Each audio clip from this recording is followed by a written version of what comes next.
We are going to discuss about DNA replication in prokaryotes. So, what is DNA replication? At first, we must know that in case of prokaryotes, the DNA is a double-stranded and naked DNA one, because in case of prokaryotes, there is no true well-defined nucleus. As prokaryotes don't have a nucleus, that's why their DNA is double-stranded and naked. So, in case of prokaryotes, what generally happens, the DNA is replicated, then transcribed, then translated. There is no steps like post-transcriptional modification or else in case of prokaryotes. So, it's simple and sorted method. We are going to discuss the replication, transcription and translation as well. So, we have to start with the prokaryotic DNA replication. So here, let's say a double-stranded DNA element in case of prokaryotes. ठीक है? So this prokaryotic DNA first is gonna bind with the initiator protein. Okay? What is an initiator protein? It is a protein that helps in releasing the A and T regional sequences in case of a DNA strand. So this is a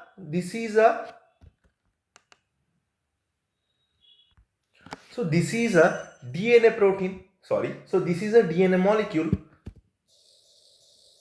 just like this. It is double stranded. Here a certain place is present which is called an origin of replication.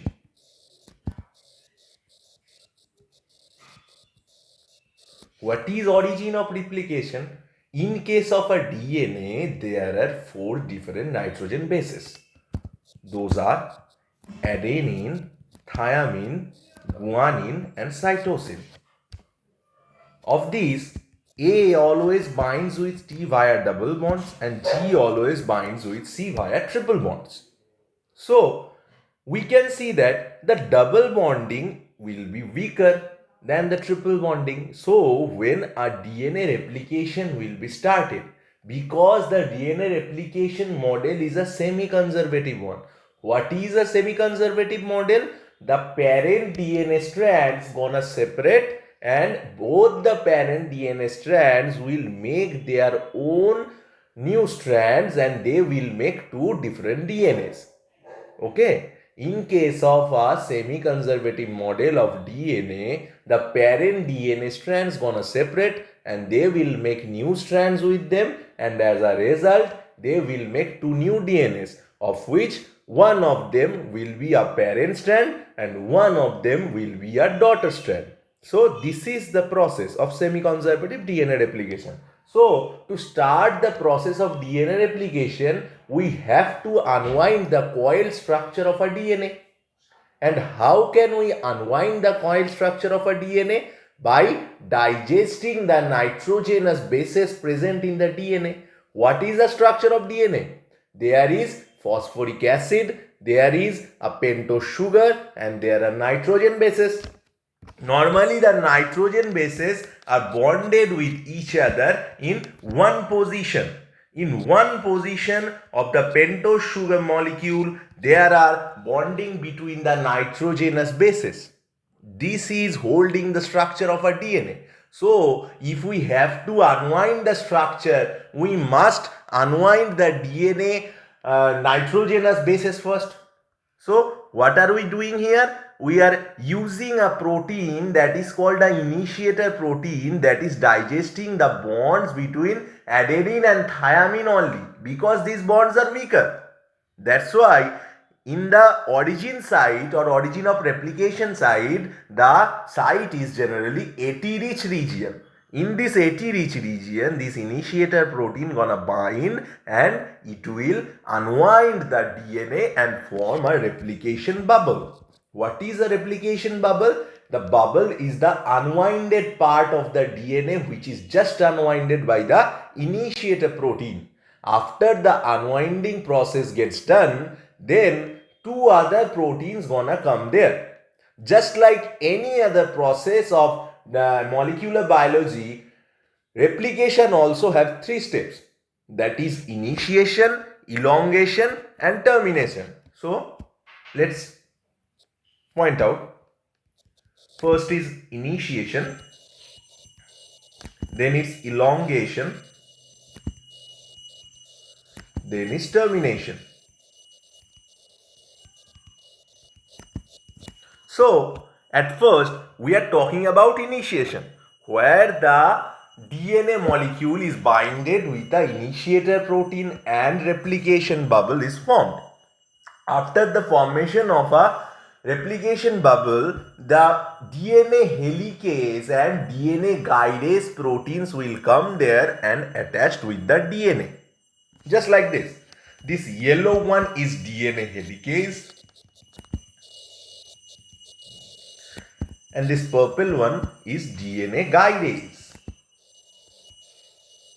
And after the bubble is formed, when the DNA is unwinded, there is a special kind of protein that gonna come and bind with the single strands of DNA, because two DNA strands, when they are separated partially, they tends to join with each other again. To prevent them from joining or annealing again, there are certain proteins called SSB proteins. SSB means single strand binded proteins. Single strand binding or binded proteins. These proteins gonna hold up the double stranded structure of the DNA, and the other structures like DNA helicase and DNA guidase gonna sit on the both sides of the bubble, because DNA is a circular structure in case of prokaryotes. So the unwinding will go from the both directions. Okay. In both the directions, DNA helicase and DNA guidase gonna come and sit. After that, DNA helicase is just like a zipper on your bag. What is a zipper doing? A zipper is unzipping the two strands of the chain, just like the DNA helicase is unwinding the two different strands of the DNA. It gonna digest and unwind the strands of DNA sequentially. And in this process, if we take a rubber band, if we take a rubber band and insert our finger and unwind it, there will be a supercoiling that will be produced. What is a supercoiling? If it is coiled like this and arm opening via from top to the bottom, the lower part of the rubber band will get supercoiled. So, to unwind the supercoiling, there is another protein in the structure that is called DNA guidase. So, DNA helicase with the help of DNA guidase now gonna unwind the DNA double helix structure. DNA helicase is opening the normal strands and DNA guidase is opening the supercoiling strands.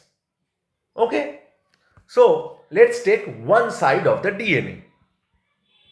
So this is one side of the DNA. There are two strands, one is 3' to 5' strand and another is 5' to 3'. What is this 5' and 3'? If we take a molecule or a nucleotide that is the building block of a DNA, there is a pentose sugar. There are carbon positions of 1, 2, 3, 4 and 5. In the 5 position, there will be a phosphate. In the 3 position, there will be a OH. And in the 1 position, there will be a nitrogenous base. This is a structure of a nucleotide. This nucleotide will gonna bond with the next via glycosidic bonding. So there will be another nucleotide behind it. Just like this. And the phosphate or 5' phosphoric acid group or phosphate group on the next nucleotide gonna bond with the 3' OH group on the previous one. This is one side of a DNA. So in the first nucleotide, the 5 prime phosphate is open, and on the next nucleotide, the 3 prime OH group is open. That's why a DNA is denoted like that, that is 5 prime and 3 prime. And to bond with this DNA, the other strand must be vice versa or a mirrored strand. That's why that strand is upside down, just like this. 1, 2, 3, 4, and 5. So there will be a phosphate here also, and 3 prime OH group. And on the next nucleotide, it will be the same. It will also be a upside down. 1, 2, 3, 4, and 5.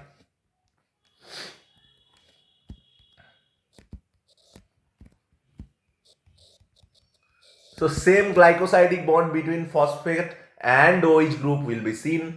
That's why in the other strand, the 3 prime position is open and 5 prime position is open on the back, and on the front it is 3 prime. That's why DNA is wrote like this, that is 3 prime to 5 prime and 5 prime to 3 prime. Okay, so we are taking one side of that circular DNA. Here is one helicase and one guidase. So this is the end of initiation. This structure is called initiation complex.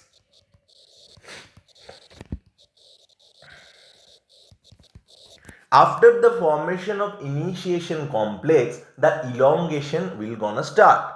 In the replication process, there are mainly two DNA polymerase enzymes. What is a polymerase enzyme? A polymerase enzyme is an enzyme that will produce DNA strand or do a polymerization activity.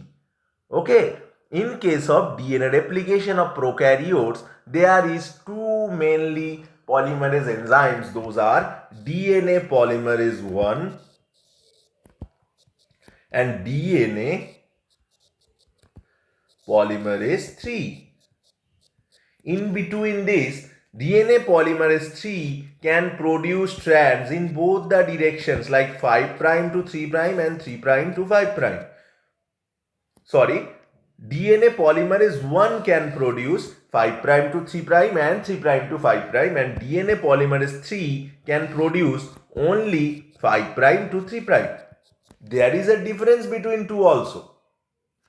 In case of DNA polymerase 1, the action or reactivity is much more slower, or the polymerization is much more slower than the DNA polymerase 3. We can say DNA polymerase 3 is 10 to 12 times faster than DNA polymerase 1. So let's take these two strands. So we have two DNA replication or polymerization activity enzymes, that is DNA polymerase 1 that can do polymerization in both the directions, like 5 to 3 and 3 to 5 as well, and DNA polymerase 3 that can only do 5 prime to 3 prime polymerization activity single. Okay, so let's jump into the process. So when we are talking about a DNA polymerase enzyme, a polymerase enzyme cannot start its function from a scratch. It has to be provided with a site to sit on. So let's take the first step, that is 3 prime to 5 prime. In case of 3 prime to 5 prime, the polymerization activity will be go to the reverse side, that is from 5 prime to 3 prime. So at first we gonna provide a sitting position for the polymerase enzyme, and the sitting position here will be a RNA primer. So a RNA primer will gonna come and provides a sitting position for the polymerase enzyme. And which polymerase enzyme will gonna come? There are options between polymerase 1 and polymerase 3. As polymerase 3 can do 5 prime and 3 prime activity, and as it's much more faster than polymerase 1, so we are selecting polymerase 3 here. So let's put polymerase 3.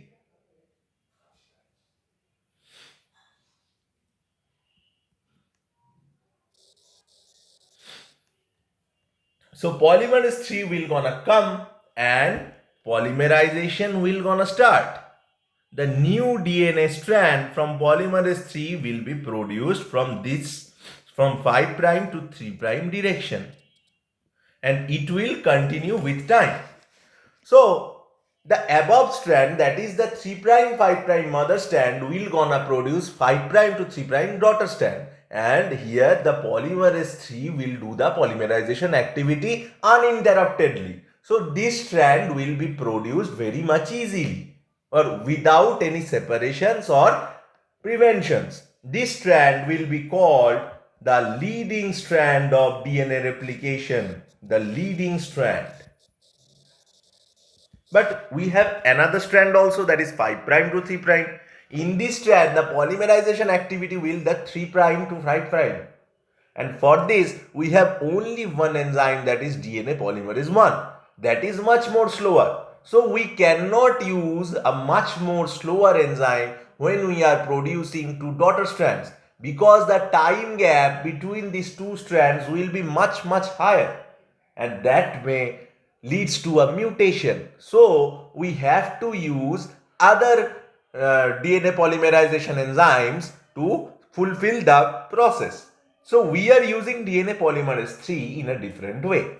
So let's say if DNA is coiled to this much site, okay, DNA is coiled to this much side, we can say this is a 3 prime end. If it is a 5 prime end on the front, it can be a 3 prime end on the back. So here we are gonna attach this primer. In case of the strand from 5 prime to 3 prime, we are adding the primers in a reverse position. So we are adding the primer here. After adding the primer, we are adding the polymerase 3 enzyme on the back. So we are adding the polymerase 3 enzyme on the back, and this polymerase 3 will do polymerization from 5 prime to 3 prime. If the strand is 3 prime on the parent strand, then it will be a 5 prime strand on the daughter. So it will do a reverse polymerization activity from this to this direction. On the above strand, it is from left to right, and on the bottom strand, it is from right to left. The orientation is just changed, nothing more changed. So after that, another initiator protein gonna come and bind. With that initiator protein, another DNA polymerase 3 will gonna come and bind. It will produce another strand.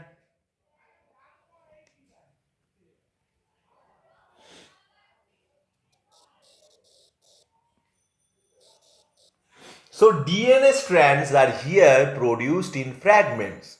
That's why the process will take some more time than the leading strand. That's why this strand of DNA is called lagging strand. So on the leading strand, DNA is produced uninterruptedly, but on the lagging strand, the DNA is produced in fragments. And these fragments present on the lagging strand are called Okazaki fragments. These fragments are called Okazaki fragments.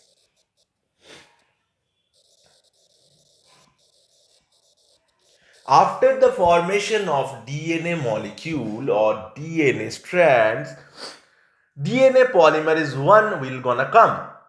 DNA polymerase 1 will gonna come and replace these RNA primers with new DNA strands.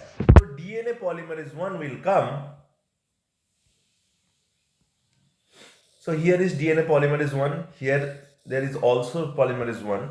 In case of leading strand, there is only one RNA primer that will gonna be removed and new DNA strand will be produced.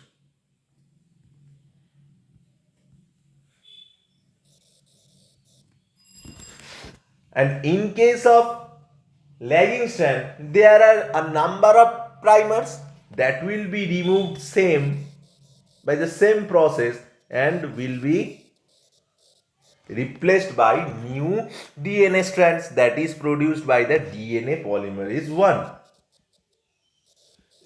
After the replacement, the new DNA strand that is produced via DNA polymerase 1 and the old DNA strand that is produced via DNA polymerase 3. They must anneal or join or ligate with each other.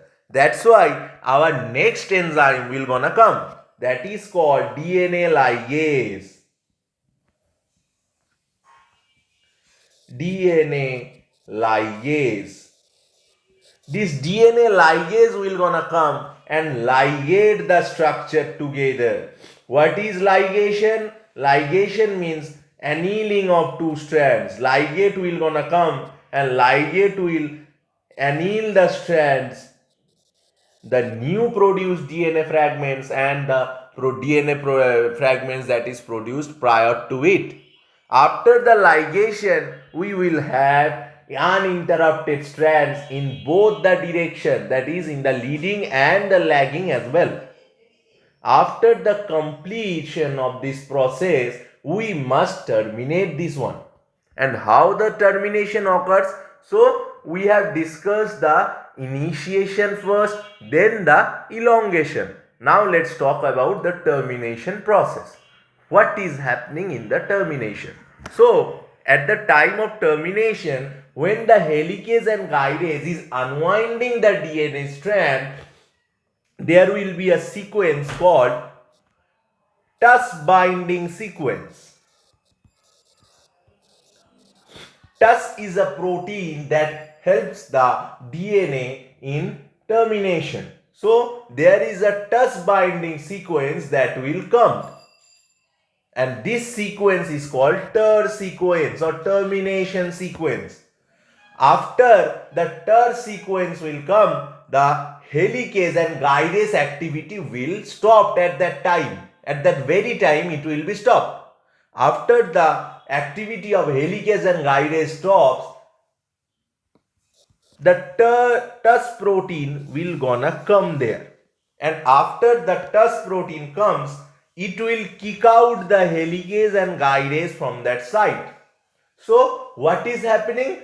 The TER sequence is coming, and after the coming of the TER sequence, the replication process just stops. The helicase and guidase activity just stops. After that, TUS protein is coming on that side and it is kicking out helicase and guidase as well. So after the kicking out of DNA helicase and DNA guidase, the process is being stopped on that very point. And the new DNA strands gonna separate from each other and it will produce two different strands. So how this semi-conservative model looks? Let's say this is a DNA strand and it is producing two DNA strands. So two DNA strands will get one parent strand each and one new daughter strands each. And it will look like this. Okay. So this is the semi-conservative model of DNA replication. So after that, we are gonna discuss the transcription and translation one by one. Thank you.